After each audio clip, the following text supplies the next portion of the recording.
Es una alegría poder estar aquí compartiendo con ustedes. Qué privilegio estar aquí y no sé, digamos que yo les decía a los chicos que tocamos acá juntos, yo les decía, hace poco cumplí 35 años y pues nosotros generalmente veníamos tocando muchas canciones contemporáneas, ¿sí? Pero no sé, hace poco digamos que empecé a escuchar las canciones donde yo crecí en la iglesia, una iglesia muy conservadora, tradicional, y tenían todo este repertorio de alabanzas, y entonces como ellos son jóvenes, yo soy el mayor, ahí junto con mi esposita, yo soy jovencito, entonces yo les compartía estas canciones y les decía, vean, estas canciones son las que yo crecí, y pues yo no sé, ahora a estos muchachos les gustan solo las antiguas. Ustedes los miran ahí, rockeros, reggaetoneros, pero no, ellos son a la vanguardia, ¿cierto? Son fans número uno de Estanislao Marino. ¿Sí? Se ha llovido y el Junior se salvó. ¿Sí? Entonces, eso es muy bonito. Pero cuando llego aquí, pues yo veo que, digamos, que todos están acá conectados con esa esencia también, ¿no?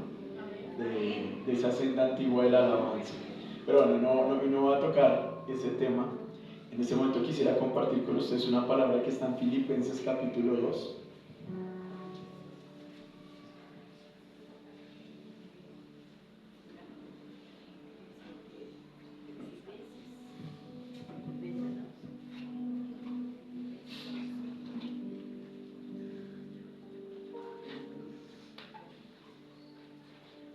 ¿Listo? Estamos ahí, Filipenses capítulo 2.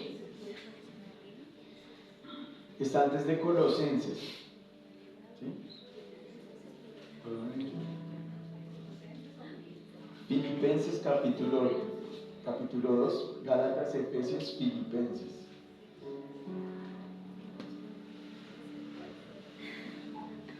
Muy bien, y tengo inicialmente en el título dice humillación y exaltación de Cristo, ¿no? Dice, por tanto, si siente algún estímulo en su unión con Cristo, algún consuelo en su amor, algún compañerismo en el espíritu, algún efecto entrañable, llénenme de alegría, estoy en el versículo 2, teniendo un mismo parecer, un mismo amor, unidos en alma y pensamiento. Versículo 3, no hagan nada por egoísmo o vanidad, más bien con humildad consideren a los demás como superiores a ustedes mismos. Leamos todos el versículo 3, ¿lo tienen ahí? ¿Sí? No sé si de pronto está otra versión ahí. Ok, pero léalo el que está en la pantalla. 1, 2, 3.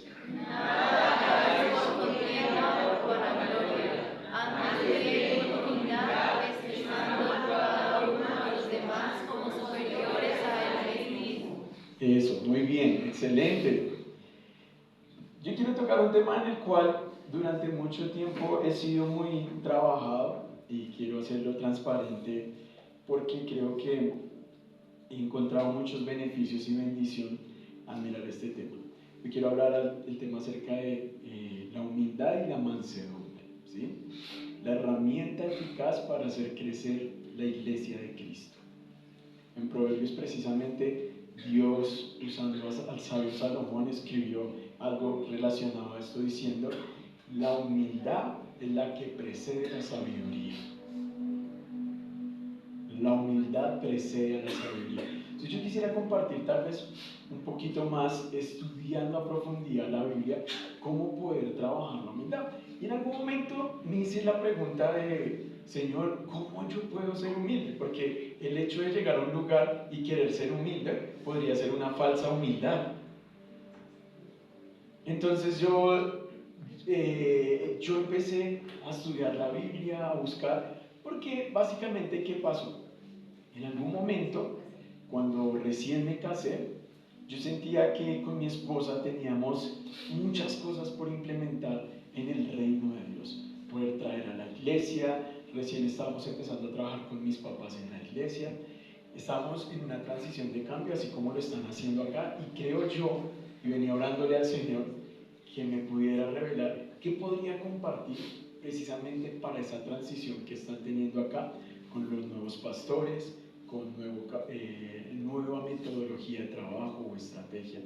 Así que en el momento en que recién nos casamos con mi esposa, tuvimos nuestro proceso de formación, estudiamos y empezamos a trabajar con mis papás, pero a mí no me precedía la humildad, a mí me precedía el orgullo. ¿Por qué? Tenemos una gran diferencia de edad entre mis papás y yo, aunque mi mamá me concibió joven, a la edad de 15 años. Entonces, cuando yo estaba en bachillerato en sexto y ella iba a recogerme, todos pensaban que era mi hermana, ¿sí? Entonces tenemos una gran diferencia de edad, pero no tan alejada, casi que contemporáneos. Entonces, yo creo que con ellos chocamos mucho frente a las visiones de iglesia.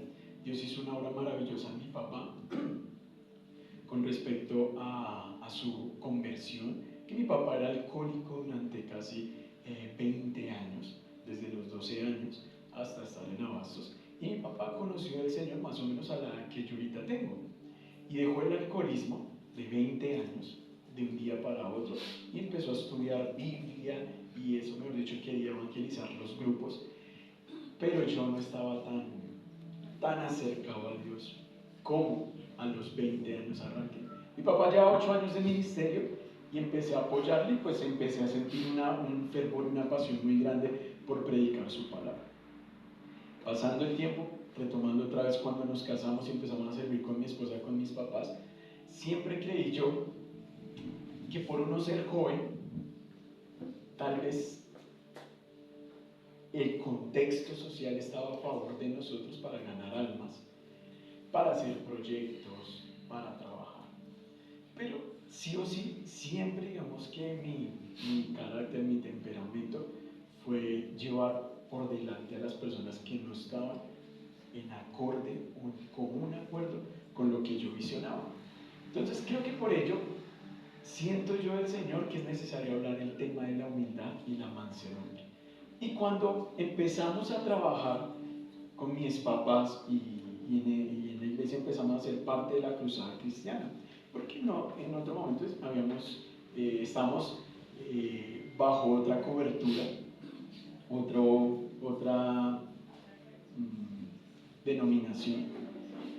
Entonces, cuando empezamos a entrar a la cruzada cristiana, pues el choque fue todavía más grande, porque creo yo, decía en ese momento, que donde nosotros veníamos estaba más para el contexto actual, era más contemporáneo, y la cruzada se estaba quedando atrás.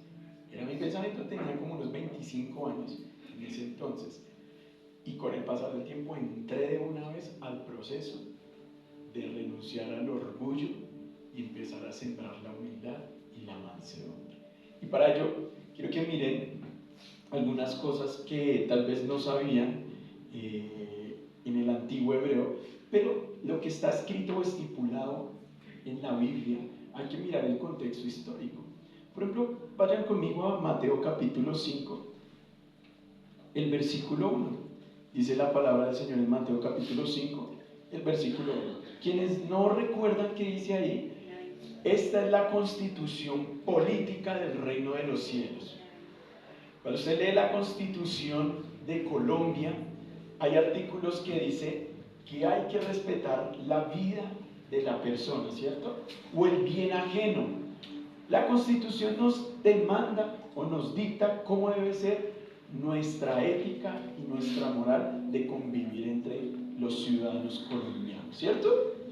Pues Jesús en algún momento está en una montaña y uno pensaría que este mensaje se lo dio a 5.000 personas, porque Jesús siempre estaba con la multitud. Pero si ustedes leen bien Mateo capítulo 5, versículo 1, dice: cuando vio a las multitudes, subió a la ladera de una montaña y se sentó. ¿Eso qué quiere decir? Había mucha gente y se quiso alejar de la multitud. Y si miran ahí, dice en el mismo versículo 1, dice: y sus discípulos se le acercaron. Entonces este mensaje, esta constitución, no se la dictó a la multitud. Esta constitución, que se llama el Sermón del Monte, que es cuando subió a la montaña y se acercaron sus discípulos. ¿A quién se la dictó? A los discípulos. Entonces, Pedro, saque cuaderno, tome nota. Mateo, usted que está escribiendo para el primer evangelio, tome nota de esto, ¿cierto?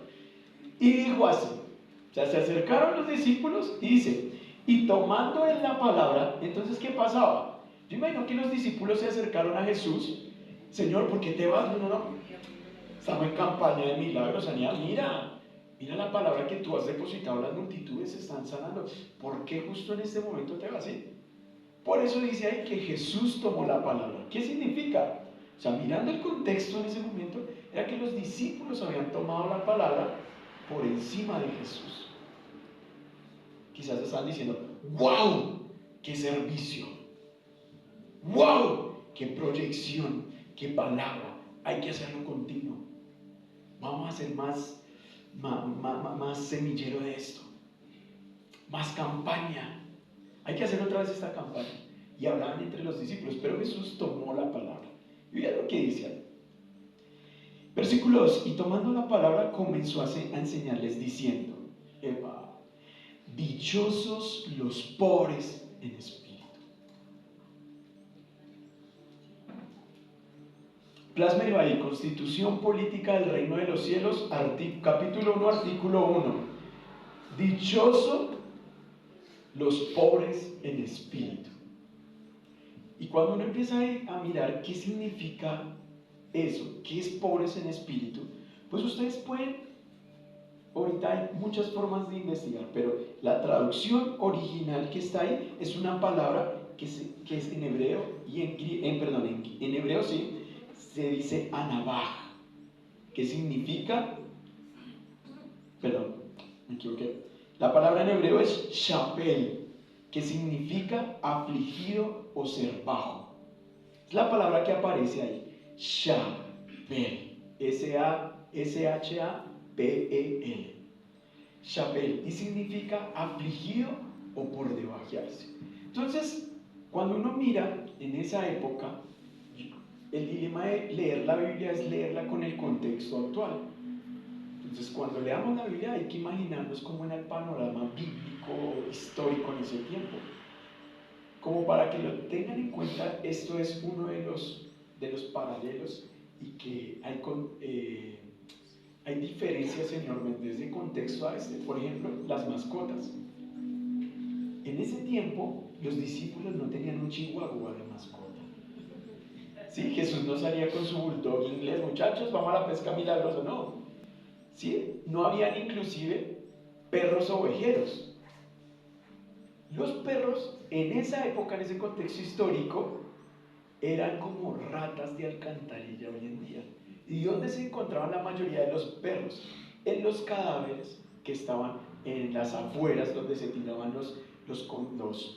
las personas que habían sido ejecutadas por los romanos o que habían muerto de lepra, de alguna enfermedad que en esa época no había cura como tal y se consideran inmundos, y allí los perros lamían la sangre. ¿Se acuerdan de aquella historia cuando Jezabel cayó y el profeta le había dicho que cuando murieran los perros lamarían su sangre? Entonces entenderán el contexto de lo que estaba diciéndole el profeta. Le estaba diciendo a aquella mujer controladora que su muerte era tan repugnante que iba a estar con personas que habían sido matadas por algún crimen y de lo peor.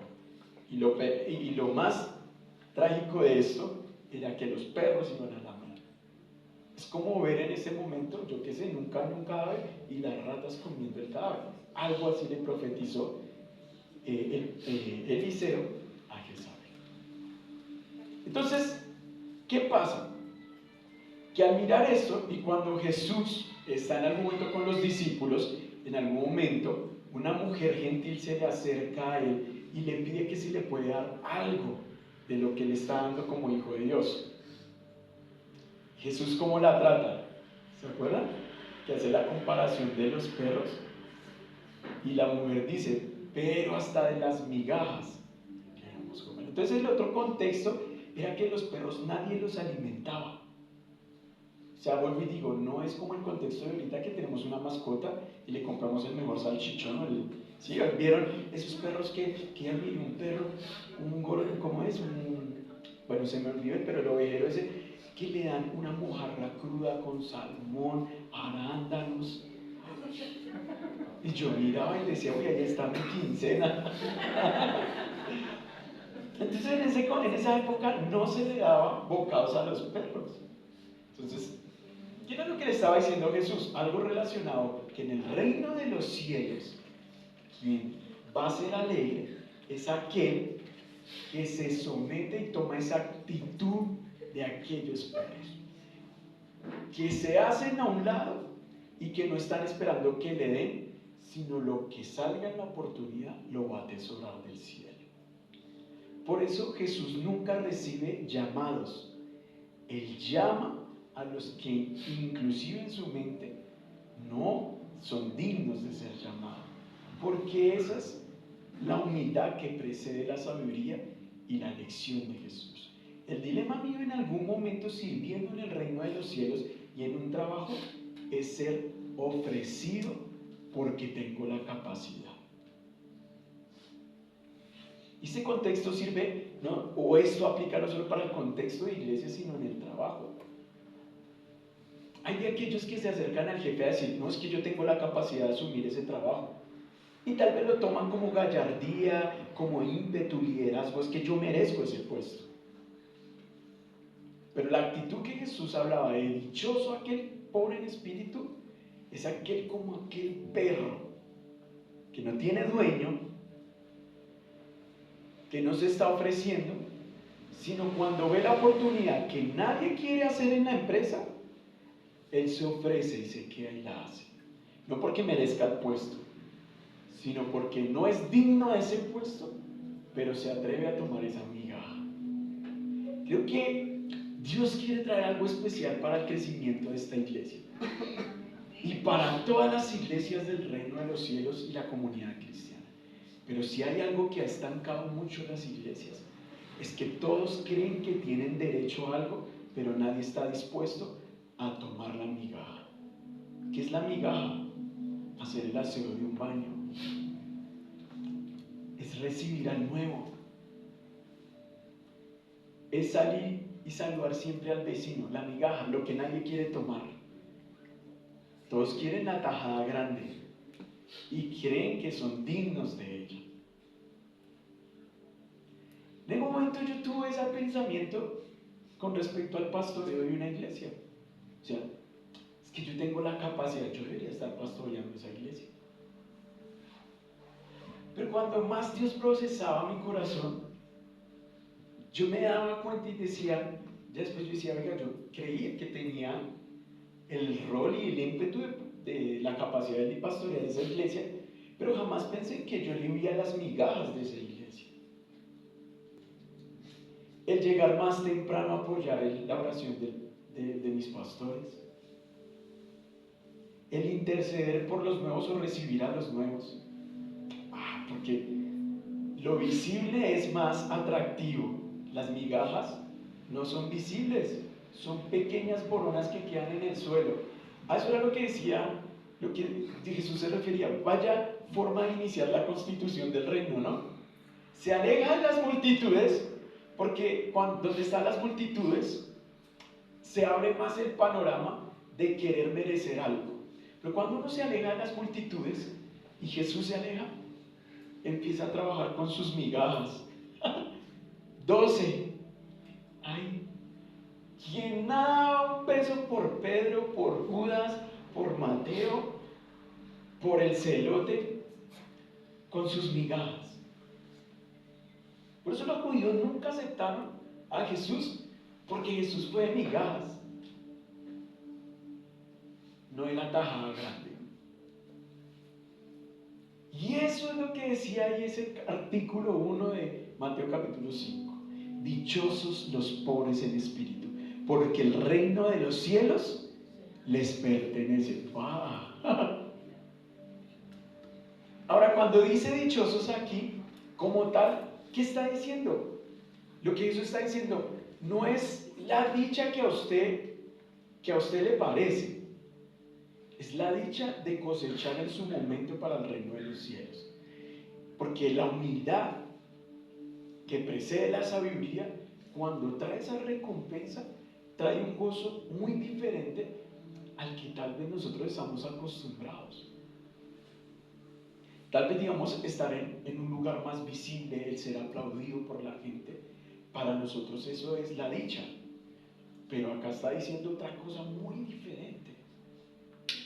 La dicha es aquel que se agacha, toma las migajas y que nadie se entera. Y ahí el que empieza a decir, oiga, pero es que aquí nadie valora lo que yo hago. Tantos años. Y yo debería estar. Tantos años y nadie mira mi esfuerzo. Entonces, claro, para él no es una dicha. Pero en el reino de los cielos, ¿qué hacen? Bravo, mi querido, lo haces muy bien. Mientras que no te aplauden las cosas que haces en lo secreto y recogiendo las migajas, el cielo hace un gesto de alabanza junto al Padre por las migajas que nos atrevemos nosotros a trabajar. La iglesia hoy en día va a entrar en eso y Dios va a permitir eso. Va a cerrar muchas puertas de aplausos, muchas puertas de veneración para hacer trabajar nuestro corazón y entrar en humildad para valorar las migajas.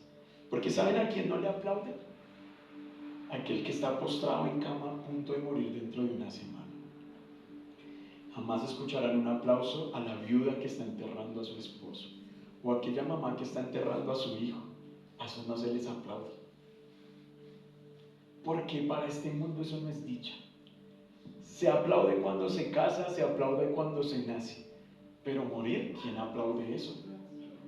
Nadie. Frente a la cruz, aplaudió al Hijo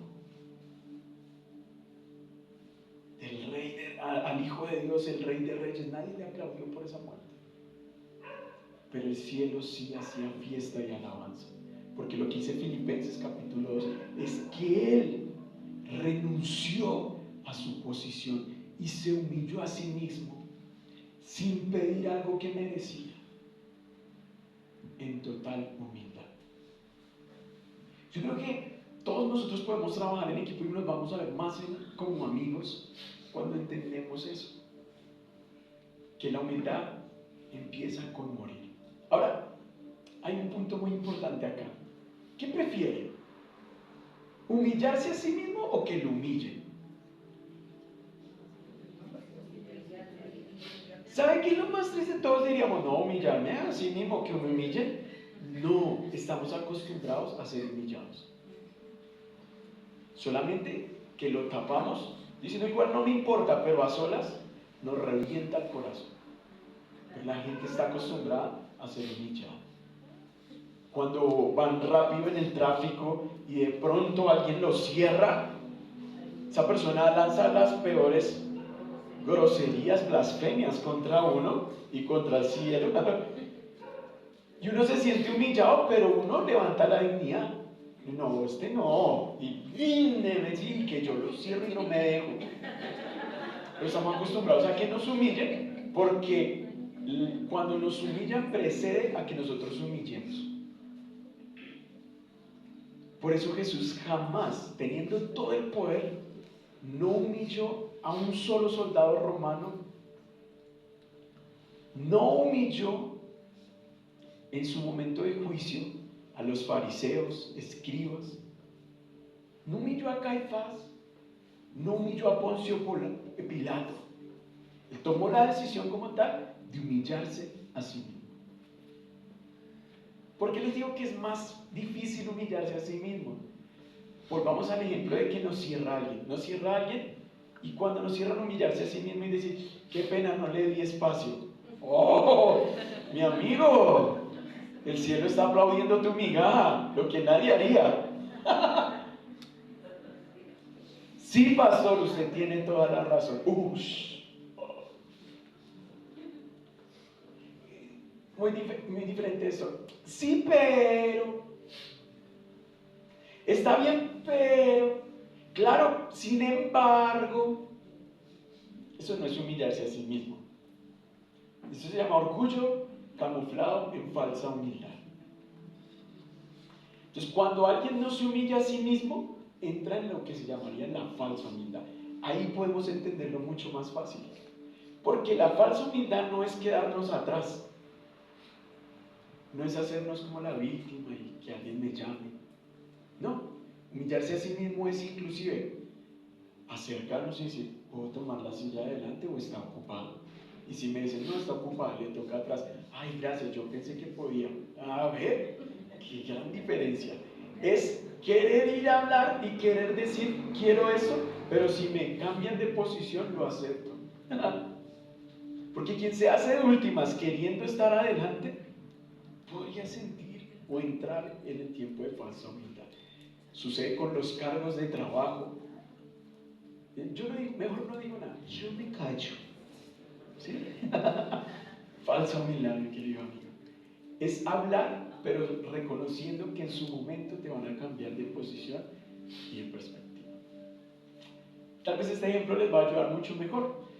En la personería jurídica de donde estábamos trabajando el año pasado, a mí siempre me gustó la música, lo que yo les decía, la contemporánea. Y en algún momento empezaron a hacer unos eventos y yo dije, vamos a poner, me pusieron a cargo de 5 grupos de alabanza. Vean pues. Entonces yo entré y yo dije, no, pues las canciones van así, ¡pah! ¿Cierto? Y los grupos empezaron a decir, no me parece, no me parece, no me parece, no me gusta. Entonces, la falsa humildad no solamente se va a ver a quien uno lidera, sino quien lidera también. Entonces, bueno muchachos, sí, claro, no, está bien, hagámosle. Pero por dentro, me carcomía, ¿cierto?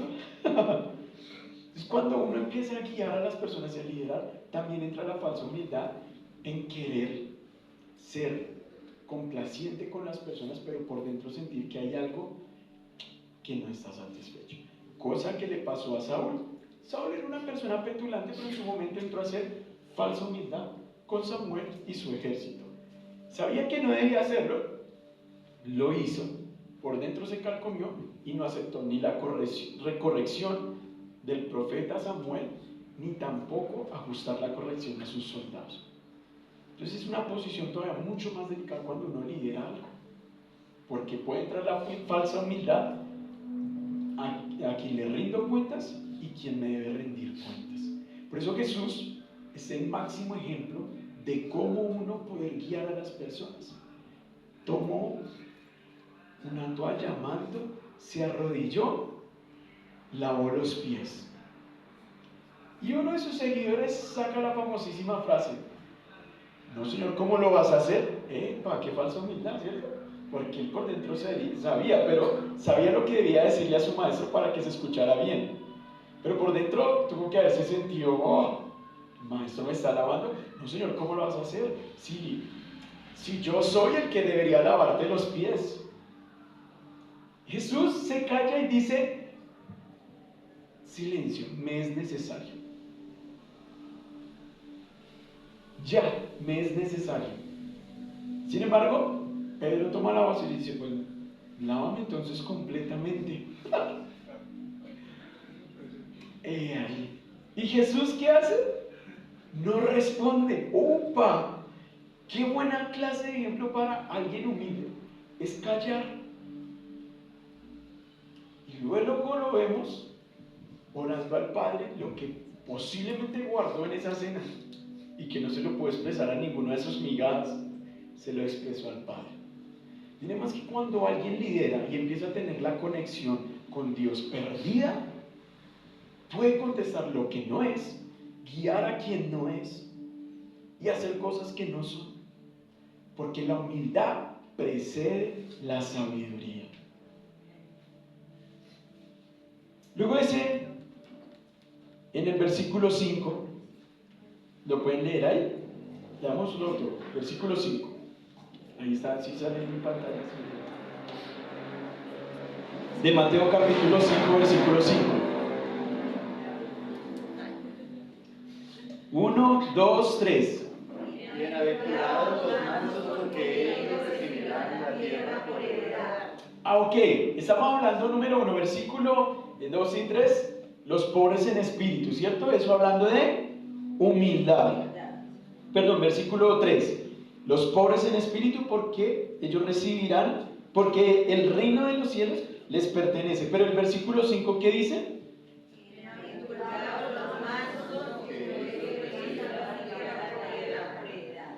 Ahora, acá hay dos cosas importantes. Algunos dicen que el versículo 3 habla acerca de lo que nos pertenece el reino de los cielos a quienes son humildes. Pero el versículo 5 nos habla de una herencia. Ahora vean esto, ya no se trata solo de ser humilde. Semejante palo y dice, uy, pero ese palo tan duro y ahora nos va a dar fuetazo. Pues sí, imagínense en esa constitución, Señor llevó a solas a los discípulos y supo cómo decirlo. O sea, ellos pensaban que Jesús les iba a hablar acerca de milagros, de sanidad, que eso, palabra profética, maestro, pastor. No, el Señor de una vez los coge, primero con la humildad. Dice, bueno, lloren porque van a tener consuelo, dice el siguiente versículo. Pero después dice, ya se consolaron, listo, sean mansos, porque van a recibir herencia. Hay gente que puede ser humilde pero no mansa. Bueno, ¿cuál es la diferencia? Pues la palabra de mansedumbre en el hebreo es anabá, que significa suavidad, gentileza y control bajo poder. Ahora, para que ustedes entiendan qué es la mansedumbre, cuando nosotros miramos a un perro, decimos, uy, ese pitbull es mansito, ¿cierto? ¿Por qué? Porque no es agresivo. Pero eso no es mansedumbre. Mansedumbre es alguien que tiene agresividad, pero se controla. Los chihuahuas no son mansitos. Ahora, yo recuerdo que mis abuelos son de Boyacá, ¿cuántos son de Boyacá acá? Gloria a Dios por esa tierra, maravillosa. Mis abuelos maternos son de Saboyá y mis abuelos paternos de Tota. Boyaco por todo lado, ¿sí? Y una vez tuve un accidente acá, ¿sí? Se me abrió de lado a lado, porque me dio curiosidad mirar unas cosas y solté un caballo que no era manso y salió a volar y yo estaba montando en una yegua y pues se fue a montar a la yegua. Entonces yo cuando miré ese caballo me tiré y pues quedé prensado el cabestro y no caí al pasto. Entonces me arrastró como medio kilómetro, entonces me volvió una nada a la cabeza. Ese día casi muero, ¿sí? Y recuerdo que el señor que me recogió dijo, menos mal la yegua es mansita. Porque ella sí se detuvo, pero donde hubiera sido el caballo, lo matan, me dice. Entonces, después del tiempo yo decía, yo me acostumbré a pensar eso. La yegua es mansita porque no hace nada. Y el caballo es agresivo y tiene un temperamento, un carácter fuerte porque estaba alocado. A los 2 años volvimos a ir a Boyacá y ahí estaba la yegua más viejita. Y ahí estaba el caballo. ¿Sí? Entonces yo miraba el caballo y ese caballo empezó, ¿se han visto esos caballos de paso? Que le aprensan así y hacen así. Entonces, ¿es por qué? Porque ellos tienen un poder, una euforia muy fuerte y cuando los jalan, pues empiezan a hacer ese movimiento. Entonces, cuando leía la palabra del Señor de la mansedumbre y el lenguaje original, la traducción original, está hablando que alguien manso no es alguien quieto. Ese es un pasivo. Alguien manso es alguien activo que sabe controlar su emoción y su poder.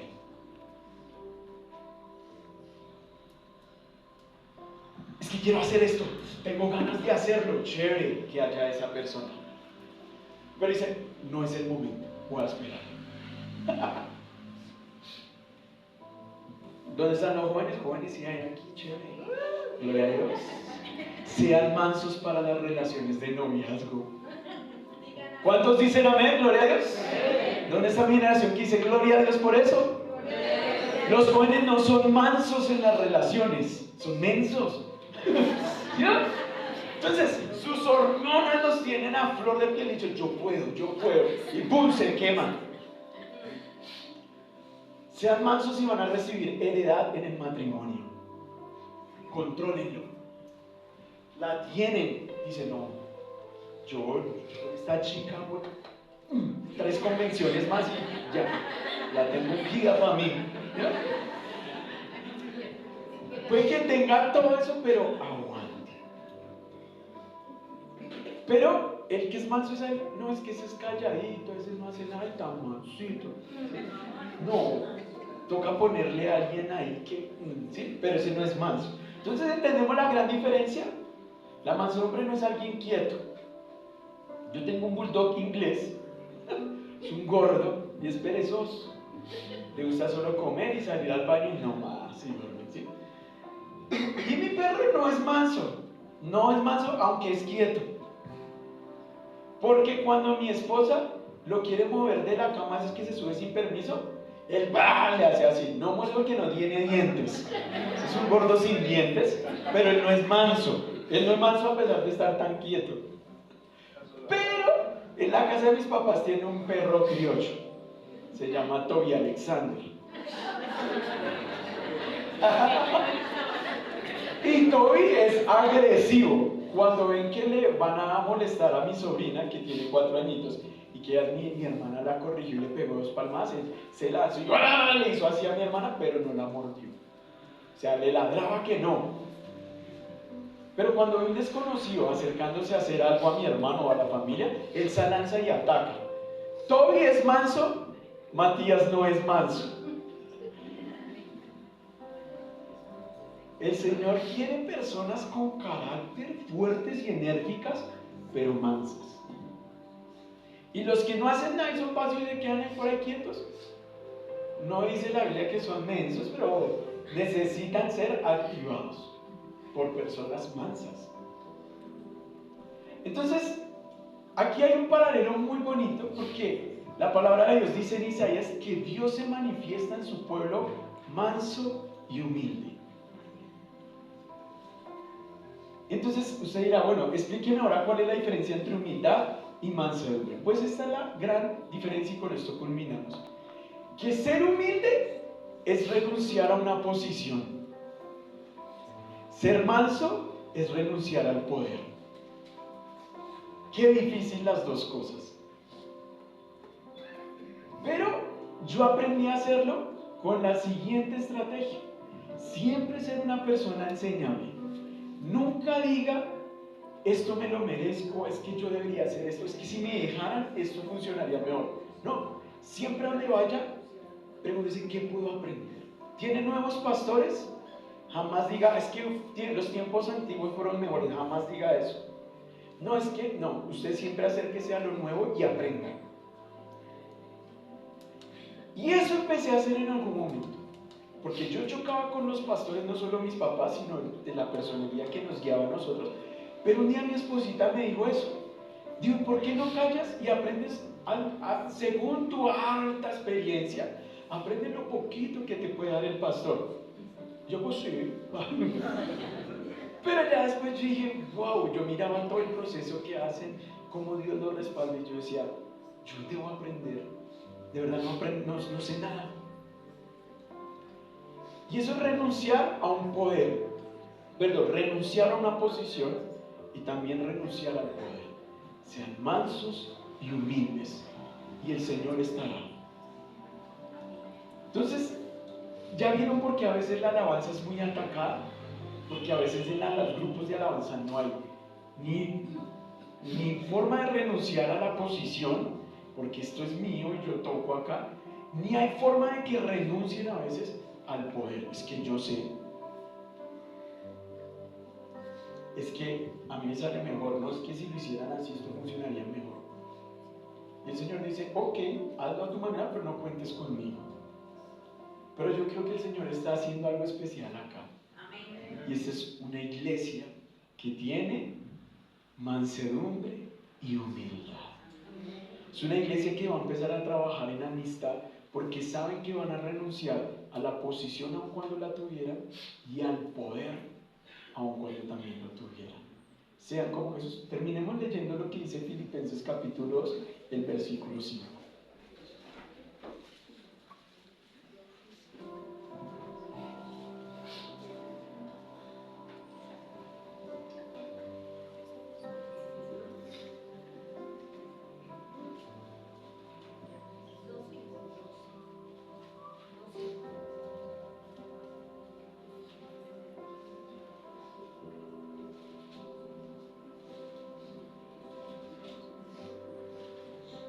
¿Listo? La actitud de ustedes debe ser como la de Cristo Jesús. Diga conmigo, voy a ser como Cristo Jesús en actitud. Dígalo fuerte una vez más, voy a ser como Cristo Jesús en actitud. Y ahora apropiese de este versículo, versículo 6. No me voy, bueno, lo va a leer ahí como para estar todo, ¿cierto? Habrá pues en mí el sentir que hubo también en Cristo Jesús, versículo 6. Siguiente. El cual, siendo en forma de Dios, entonces diga ahí, el cual siendo hijo de Dios, yo siendo hijo de Dios, no me estimo ser igual a Dios, a un pastor, a un jefe, como cosa de que aferrarme. No me voy a aferrar a eso. Siguiente versículo, siguiente parte. Sino que me despojo a mí mismo, me despojo de mí mismo, tomando forma de siervo, hecho semejante a los hombres. Sea igual que los demás. Trátelos tal cual.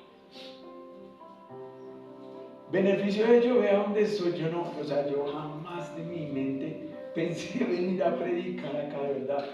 Jamás. Porque en algún momento sí yo pensaba eso. Y yo pasaba como las propuestas a las iglesias.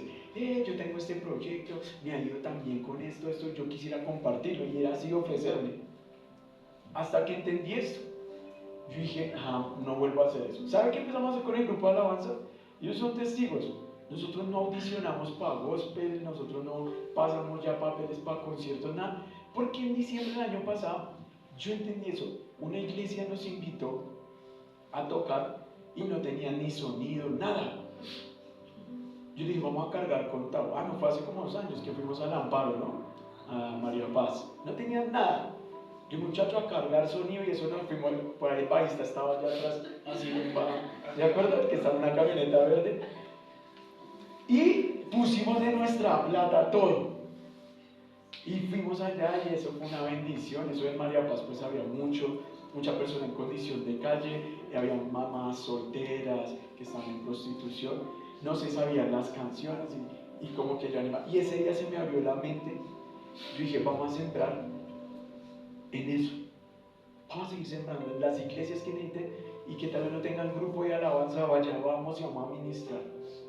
Pero nosotros no somos de publicitar nuestras canciones, no, nada. O sea, yo les decía a ellos, yo creo que hicimos este proyecto de la música es como para que ellos cojan nivel musical y puedan llevar algo muy bueno y agradable ante los ojos del Señor para salvar vidas, pero no más. Y el Señor ha abierto puertas. Hace poco un muchacho, yo le dije, venga, me va a apoyar en un toque para una iglesia que no tiene grupo de alabanza. Y claro, Alejito, con todo gusto, usted es mi hermano, pero usted me paga lo de los transportes. Yo le dije, tranquilo, sí, no hay problema. Y yo dije, hasta ahí se cerró y dije, listo, bien. Pero empezó. Es que me invitaron a una iglesia y me hicieron llevar todo el grupo, músicos que venían de Engativá, Suba, y no tenaz, Alejito, 2 cultos, no nos dieron ni para unas 11, y cuando terminó el culto, no sé si se le olvidó pagar o qué, pero no nos dio nada.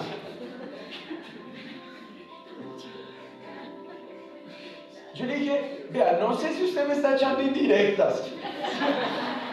No sé si es la forma de echarme. Ahora, yo le dije a él, con lo que le voy a decir, no quiero, o sea, hacerlo sentir mal. Le dije, pero pues, yo le dije a él, vea, funciona mucho más cuando uno es dador y no recibidor. Uno se siente más tranquilo. Uno va y uno le invita a la gente. O sea, yo le dije, ¿sabe qué debería hacer usted? Vaya otra vez el otro domingo a esa misma iglesia y llévele desayuno al pastor. Y dígale de verdad, dígale, pastor, de verdad, gracias por la otra vez que nos invitó. Este lugar es hermoso, bonito. Y yo, Leo, Y hermano, así es como el Señor a nosotros nos ha bendecido para las producciones musicales. O sea, yo no sé, hay una persona que no va ni a la iglesia y no siembra al ministerio. Hace poco se contactó esa amiga de mi esposa y se contactó y me dijo, Alejito, es que conseguí unos amigos moteros. Ya los trajo hasta la iglesia, los moteros. Y son como 200 moteros y van a ofrendar cada uno un regalo para la iglesia. Yo le dije que es que allá ustedes hacen cosas con los jóvenes, no sé qué. Yo, bueno, hágale. Pero si yo me pongo en la posición que merezco, que es que tengo el poder y que me lo deben pagar, pues el Señor me va a pagar conforme a esa actitud. Y posiblemente vaya a ir otra vez y me van a brindar las migajas. Y esas sí se van a notar. Pero cuando uno decide tomar voluntariamente las migajas antes que para el Señor dice, bienvenido al reino de los cielos, recibe tu heredad. Hay un pan más grande, enorme, que va a estar en la eternidad para compartir con mis hijos. ¿Sí o no? ¡Qué maravilla el reino de los cielos, de verdad! O sea, Dios fue justo, fue precioso. No hubo una política mejor para hacer. Si este gobierno lo hiciera así, sería espectacular. ¿Cierto? Que todos den, no que reciban. ¿Cierto? Ayer había un evento especial. Y pues obviamente yo le decía a mi esposa, ya habíamos hablado, vamos a ir a ese evento que estaba ayer en el concierto. Y yo, pues amor, no hay presupuesto, pero si nos lo regalan, vamos. Y eso lo dijimos antes, ¿cierto? Pero la verdad yo lo dije, pues molestando, yo no imaginé. Y como a las 4 de la mañana le escribieron a ella desde Francia, que unas personas, unos amigos de ella, no habían comprado los boletos para ir al evento, pero que no pueden ir porque les atrasó el avión en los vuelos, entonces no pudieron viajar a Colombia, entonces que están libres, que si queríamos ir. Y yo todo manso y humilde dije, pero son VIP. Mentiras, que tal, o si no, mentiras. No, yo lo que pensé, yo pensé pues en la petición, yo dije, pues si no lo regalan, oiga, esto es impresionante, vea, tuvieron que pagar otro día más de hospedaje, pagar otra vez vuelos, para que nos dieran a nosotros el detalle también. O sea, no, y adicional, piensen en esto, tuvieron que viajar hasta allá y quedarse trancados allá para que el Señor nos bendiera. O sea, y yo decía, Dios es muy curioso, ¿verdad? Yo qué sorprendente. Lo más curioso es que ya teníamos todo y nos llamó un amigo que lo conocí en el evento de la convención. Me dijo, ¿qué hace Turga? Y yo, sí, señor, bien, bien. ¿Ya tiene boletos para ir al concierto? Y yo, ¿por qué? No. Pues si me dan otros, no, pero dijo, ¿usted me sigue? Y yo, sí, yo lo sigo. Dijo, bueno, es que acá tengo unos boletos VIP para ir. Y yo le dije, no, amigo, qué pena contigo. No, tranquilo, la verdad ya me dieron, ¿para qué? Pero gracias de verdad por ese detalle y por tenerme en cuenta. Bueno, ya nos vemos, mi mensaje. Así es Dios. Así es Dios, sencillo, así. Porque Él renunció a su derecho y a su poder. Ahora, esto no es una estrategia para ser bendecidos, ¿no? Ahora sí, yo quiero porque es que viene otro evento, quiero gratis. A ver si Alejandro y Melissa nos bendicen. No, estoy diciendo es que así se manifiesta Dios. Quizás en otras circunstancias no va a haber nada, pero somos supremamente bendecidos y gozosos porque, como dijo Job, Dios dio, Dios quitó, a Él sea la gloria.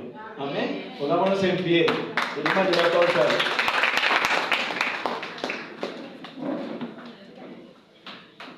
Yo creo que usted cierre sus ojitos y vamos. Yo nunca hago esto, es la primera vez que hago, pero yo no sé, yo desde ayer estaba pensando. Y yo creo que el Señor quería hacer eso, pero es como un acto simbólico. Siempre uno les dice, pase al frente que va a orar por sanidad. Pase al frente que Dios va a hacer un milagro hoy. Y sí, pero yo quiero que usted pase al frente con un acto simbólico de humildad y de mansedumbre. Y los pastores van a orar por ustedes, ¿sí? ¿Les parece? Porque creo que Dios quiere quitar un manto y el odre viejo, porque Dios va a poner un vino nuevo. Un vino nuevo. Ese es un milagro espectacular. No estoy diciendo que sea más que otros, no, de igual importancia. Entonces, yo creo que usted pase acá al frente, pase al frente y va a decirle al Señor: Señor, yo estoy aquí como un acto simbólico de mansedumbre y humildad. Ahora, Señor, es la primera vez que yo hago eso, pero si usted se queda atrás, ya sabe lo que